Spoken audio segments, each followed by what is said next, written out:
মোমোস আমার তেমন একটা পছন্দ ছিল না, কিন্তু আমার ফ্রেন্ডসদের সাথে মোমোস খেতে খেতে এখন মোমোস আমার অনেক বেশি পছন্দ, অনেক বেশি ভালো লাগে। তো আজকে নূরজাহান রোডের মোমো ফিয়েস্টাতে গিয়েছিলাম মোমোস ট্রাই করতে। আমার ফ্রেন্ডসরা এর আগেও এখানে মোমোস ট্রাই করেছে, বাট আমি আজকে প্রথম এখানকার মোমো খাবো।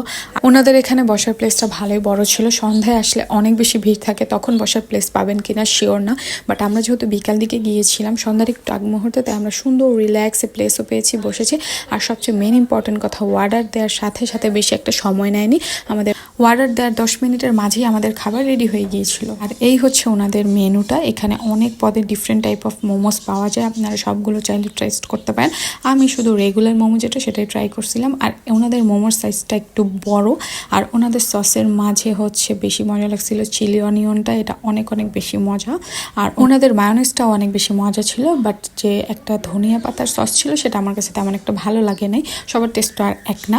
যাই হোক, ওনাদের মোমো যদি এক প্লেট আপনি একা খান, এক প্লেটে 6 পিস থাকে, তাহলে আপনার পেট ভরে যাবে, আর কিছু খেতে ইচ্ছা করবে না। এদিকে আমি চিলি অনিয়ন সসটা দিয়ে মোমোটাকে সুন্দর করে মেখে নিয়েছি। এটাকে খেতে যে কি মজা, আমার আবার খাইতে ইচ্ছা করতেছে। এদিকে আমার ফ্রেন্ডসরা অনেক বেশি ব্যস্ত খাওয়া দাওয়ায়, আর আমি খাওয়ার আগে একটু ভিডিওসও করে নিই। তো খাওয়া দাওয়া শেষে আমি হচ্ছে আমার ফ্রেন্ডের সাথে বাসার উদ্দেশ্যে রওনা দিই। আর আমার এক্সাম দিয়ে আসতে আসতে অলমোস্ট সন্ধ্যা হয়ে যায়। So yeah, it's for today, আল্লাহ হাফেজ।